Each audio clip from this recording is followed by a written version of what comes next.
Jon Morosi of the MLB Network joins us. Hello, Mr. Morosi.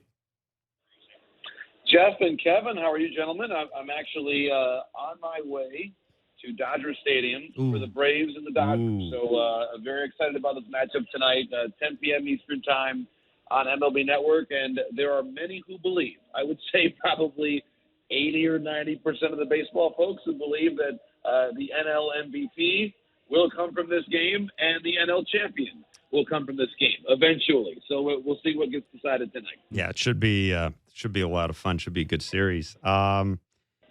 Waiver-Claim Day. Before we talk about this whole the what this means in terms of the players who were picked up, the Guardians getting Giolito, Moore, and Lopez, Hunter Renfroe, and Harrison Bader going to the Reds.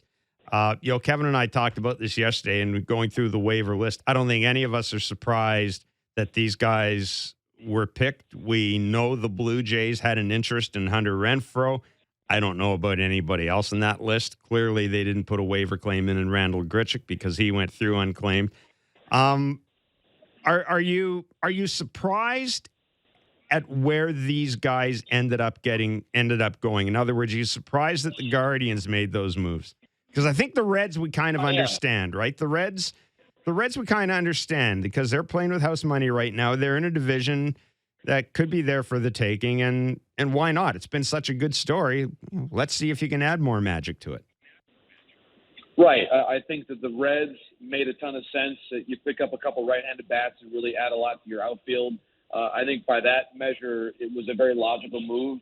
Of course, the Reds could utilize either in a DH spot, although certainly with Bader, actually both of them are really great defensive outfielders. Renfroe's got a huge arm.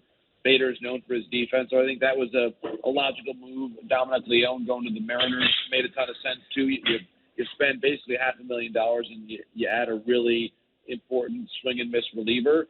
I think the Guardians were the big question, though. And to add nearly $4 million in salary for a team that's under 505 games out of the American League Central, that to me was a surprise. And the Guardians are not usually a team that adds a bunch to their payroll, especially at this time of the season.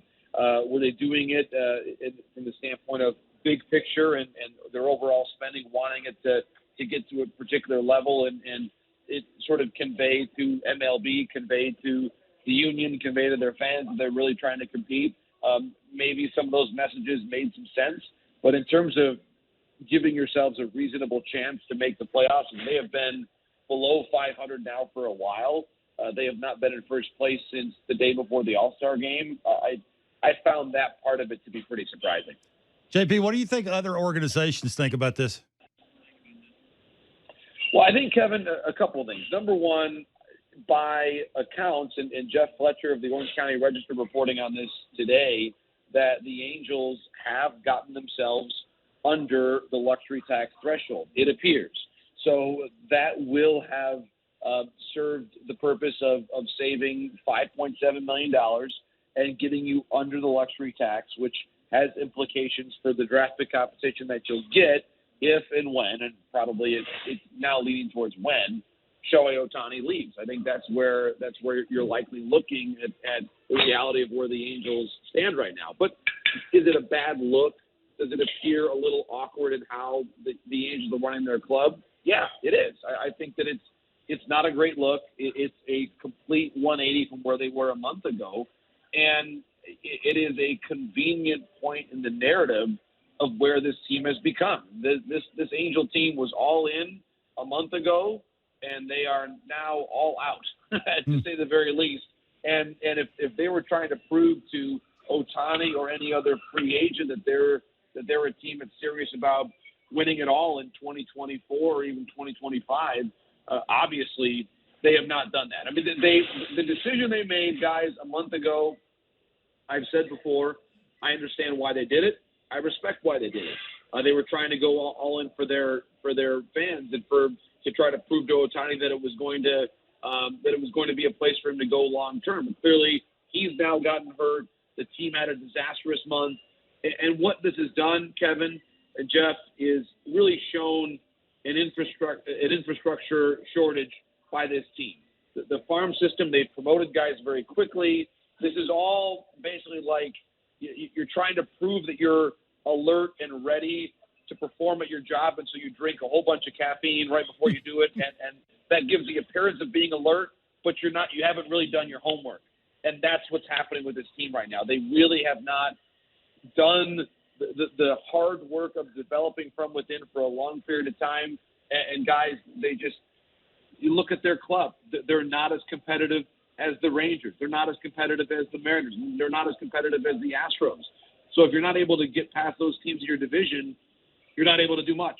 And that's where they are right now. Okay, if Ohtani's not coming back, why wouldn't, if you're the organization, go to Mike Trout and go, hey, once he's healthy, 100%, go, hey, I know you want to win. I know we're not going to win anytime soon, even with you healthy, right? You need more. We need to sort of base our organization around more. How about we do each other a solid and basically we trade you, fix basically our farm system if we can with you, and we part ways. You think any chance that would happen?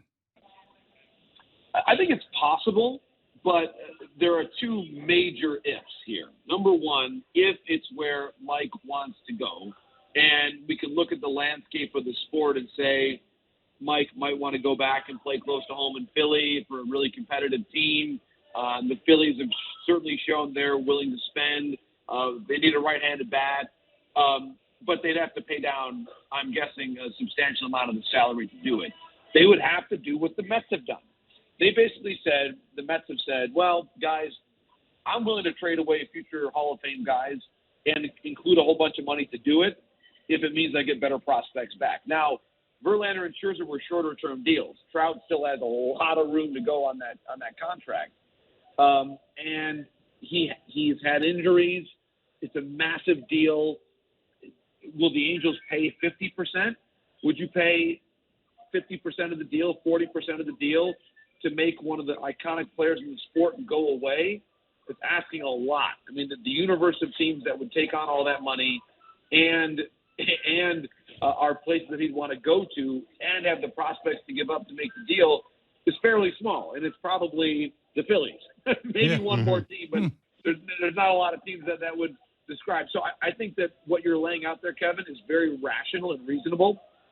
I would expect it to be a conversation this offseason, but there's a long way to go between the idea and the execution on a deal like that, especially for a player that's now battling injury issues here as he gets into his 30s. Yep. We just have you for about a minute left, John. I wanted to ask you, are you surprised that Randall Grichuk went unclaimed? I am, because he's been a productive player. I think that, he is someone that, to your point about the Jays, I thought maybe with the Jays injuries and now the number of guys that they've got on the IL, they might have considered bringing him back. So that part's surprising, whether it was the Jays or anybody else. But I do think we're also now getting to a point where teams know, and this is where I believe we'll start moving towards a later trade deadline potentially in the future, that if MLB and the union get together, because the teams that were on the bubble at the end of July, the Yankees have certainly played themselves off the bubble. They are not buyers any longer. The Angels clearly have become sellers. There's enough teams there. The Mets are another one who clearly decided they were going to sell in the last days of July. The teams that are on the fringe, I think, have decided to not add, by and large, with the exception of the Guardians. And the teams that are in it kind of like their players and don't really want to bring in someone else unless they know they're going to be a meaningful, impactful player. So I was surprised on Grichuk, Jose Cisnero, the Tigers as well. I thought we were going to see a little bit more activity in terms of claiming of those two guys. But the surprise of the day for me was that the Guardians were the ones that got the claim. That to me was a big surprise. The Reds believe they're in it. And the Mariners guys, I'm telling you, they add Leone now. That's a really good bullpen. The Mariners are going to be a scary team to face in October. Yeah, he gives them another arm and gives another weapon for them to use. John, thanks so much for doing this, man. Enjoy Dodger Stadium. Should be a great series. Thanks, JP. All the best, guys. Thanks so much. I'll report back on the experience here. NLCS preview, Dodgers Braves. Can't wait. Awesome. Take care. Jon Morosi of the MLB Network.